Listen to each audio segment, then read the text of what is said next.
The late afternoon sun spilled through the glass walls of Sterling National Bank, casting long golden streaks across the polished marble floor. The lobby hummed with the restless shuffle of customers, a mother struggling with her restless child, a businessman tapping impatiently at his phone, an elderly couple squinting at the deposit forms. Behind the counter, clerks moved quickly, their eyes trained on their monitors, their voices clipped and efficient. At the far end of the floor, in a glass-walled office with a heavy mahogany desk, sat Richard Harris, the branch manager. His tie was loosened, his chair reclined slightly too far back. He had developed a habit of watching people as they walked in, their clothes, their shoes, their body language. In the quiet arrogance of his mind, he thought he could guess each customer's worth at a glance. So when an older man stepped into the bank, Harris barely gave him a second look. The man wore a gray suit that had seen better days, not ragged, but certainly not fresh from a tailor's shop. His shoes were clean but scuffed, polished by hand rather than by a professional. His face was calm, almost serene, with a softness that betrayed neither urgency nor greed. Yet his eyes, those steady, watchful eyes, seemed to take in everything, from the smallest crack on the floor tile to the nervous twitch of the junior clerk's fingers. The man walked with unhurried steps toward the counter. A teller, a young woman named Clara, straightened in her chair and offered the standard greeting, "Good afternoon, sir. How may I help you today?" "I need to check my balance," the man said in a voice so even and deliberate it made Clara's hand pause above the keyboard. From his desk, Harris overheard the request. He chuckled softly to himself. These types came in often, men who looked like they'd wandered out of an old office job, clutching onto an account with a few dwindling bills inside. In Harris' mind, such customers weren't worth more than a passing sneer. Pushing himself up, he strolled toward the counter with an exaggerated air of authority. He leaned his elbow on the desk, flashing Clara a look that said, "Don't worry, I'll handle this one." "Sir," Harris said loudly, his voice carrying through the lobby, "we're happy to assist you. But unless you've got more than pocket change in there, you don't really need to trouble our tellers." He gave a short laugh, glancing around at the other customers. "Tell you what," he tilted his head mockingly, "I'll pay you double if you actually have a balance worth showing." A few people in line chuckled under their breath, half amused, half awkward. Clara's face turned pale. She didn't share her manager's confidence. Something in the older man's composure made her hesitate. The man did not flinch. He did not glare or protest. Instead, he slowly reached into his inner jacket pocket and withdrew a small, worn leather wallet. From it, he pulled out a sleek black card, worn at the edges from use.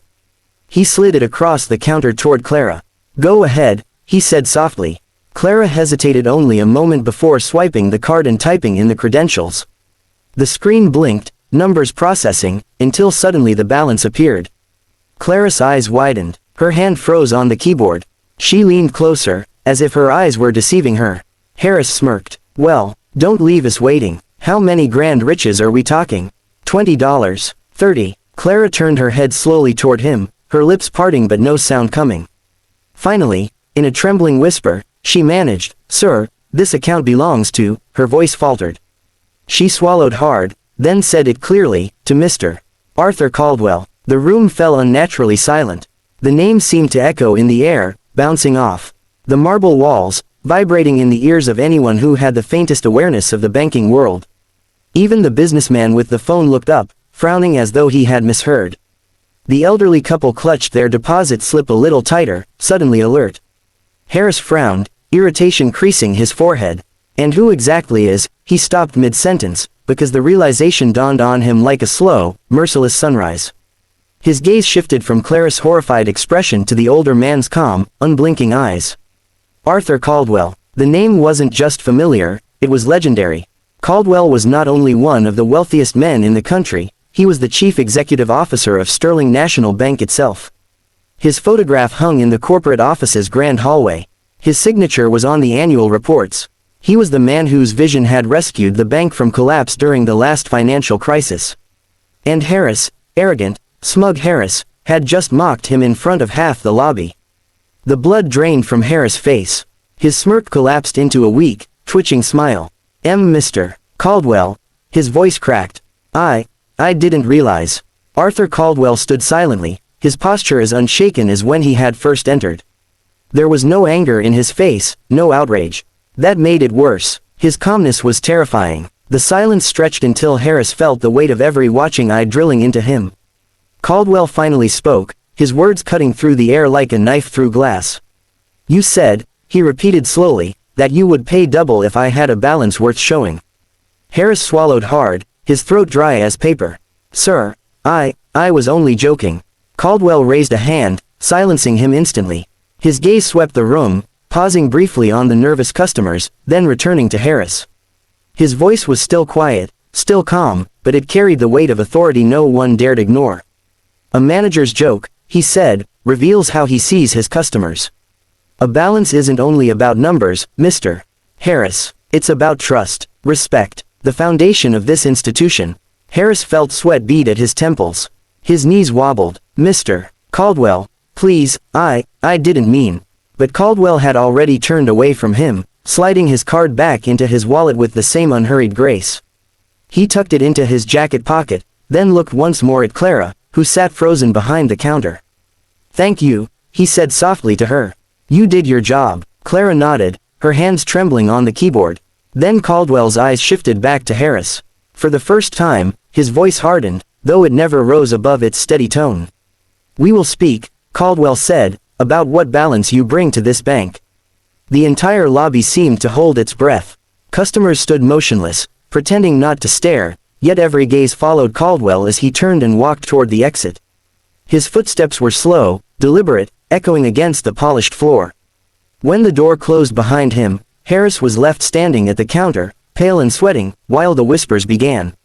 Was that really the CEO himself? "I can't believe." Harris felt their eyes burn into him, not with admiration, but with contempt. The joke that was meant to humiliate a stranger had collapsed into a noose tightening around his own neck. And deep down, he knew, this was only the beginning. The evening air outside the bank was cool, tinged with the scent of rain on concrete. Arthur Caldwell stepped into his black sedan without a word, his driver shutting the door behind him. Inside, Caldwell leaned back, his fingers resting lightly on the worn leather wallet in his jacket pocket. His expression remained calm, but his mind replayed the scene, the arrogance, the laughter, the complete lack of respect from the man who was supposed to be a guardian of his customers. For Caldwell, it wasn't about the insult to his name. He was too old, too seasoned to care about personal slights. What stung was the reminder of how far a branch manager could drift from the principles of banking, service, dignity, trust. Harris had reduced the bank to a stage for his ego, and Caldwell knew that unchecked arrogance could rot an institution from the inside. The next morning, the Sterling National Bank branch looked different. Word had spread like wildfire among the employees. Clara had whispered the story to her colleague after closing, and by morning, the staff were buzzing. The CEO was here, they murmured. He came in disguise. Harris mocked him. Some laughed nervously, others shook their heads, knowing the weight of such an encounter. Harris arrived in his office as usual, but his confidence was cracked. The whispers in the hallway seemed louder than usual. His secretary avoided eye contact. The coffee on his desk tasted bitter. Every ring of the phone jolted him with dread. By noon, the call he feared finally came. "Mr. Harris," said a crisp voice, "you're to report to headquarters immediately." "Mr. Caldwell wants a word." The words hit like ice water. Harris adjusted his tie 3 times before leaving, his palms damp, his thoughts spiraling. The headquarters of Sterling National Bank was a towering structure of glass and steel, a symbol of power and stability. Harris walked through its revolving doors with a heart that hammered against his ribs. Inside, the air was cool, efficient, controlled. Receptionists greeted him politely but without warmth. An assistant escorted him to the 34th floor, to the corner office where the city skyline stretched wide and commanding. There, behind a desk of polished walnut, sat Arthur Caldwell. He wasn't in disguise now. His suit was perfectly tailored, his tie flawless, his presence unmistakably authoritative. Yet his eyes were the same, calm, steady, unreadable. "Mr. Harris," Caldwell said, motioning for him to sit. His voice was not cruel, but it carried a weight that pressed against Harris' chest. Harris lowered himself into the chair, fumbling for words. "Mr. Caldwell, I want to apologize. Yesterday was a misunderstanding. I didn't recognize you, and..." Caldwell raised a hand, silencing him. "This isn't about recognizing me," he said. "It's about recognizing what your role means." A manager is the face of the bank to every customer who walks through those doors. Do you understand what that means? Harris nodded quickly. Of course, sir. I know it's my responsibility. Caldwell leaned forward slightly. Then why, he asked, his tone still calm but sharp as steel, did you choose mockery instead of service? Why did you make a joke out of someone asking for their balance? Harris' mouth went dry. It was just a way to lighten the mood. People expect confidence, a little humor. Humor, Caldwell interrupted, his eyes narrowing just slightly, should never come at the cost of respect. Every account, no matter how small, represents trust. Trust that a customer has placed in us. Break that, and you break the very foundation of this bank. The words sank like stones in Harris' stomach. He wanted to defend himself, to argue that no harm was truly done, that the man had seemed ordinary, unremarkable. But the thought died on his tongue. Ordinary, that was the heart of it. He had dismissed a man for appearing ordinary, when in truth, that man owned the very institution he served. Caldwell stood, walking to the tall windows. The skyline stretched endlessly, sunlight reflecting off the glass towers. When I was young, he said quietly, I worked as a teller. There was a man who came in every Friday, dressed in worn clothes, cashing small checks. Most people ignored him, but I greeted him the same as anyone else. Years later, I discovered he was the founder of a company that became one of our biggest corporate clients. Respect, he turned, his gaze piercing Harris once more, is never wasted. Harris felt his throat tighten. His hands trembled slightly against the armrests of the chair. Mr. Caldwell, please, I understand now. It was a mistake. Give me another chance and I'll prove. Caldwell's expression softened slightly, but only slightly. I believe in second chances, he said. But I also believe in accountability. He pressed a button on his desk. The door opened, and two senior executives stepped in, figures Harris recognized from corporate meetings. They carried files, their faces professional but cold. You'll be reassigned, Caldwell said. Effective immediately, you are no longer branch manager.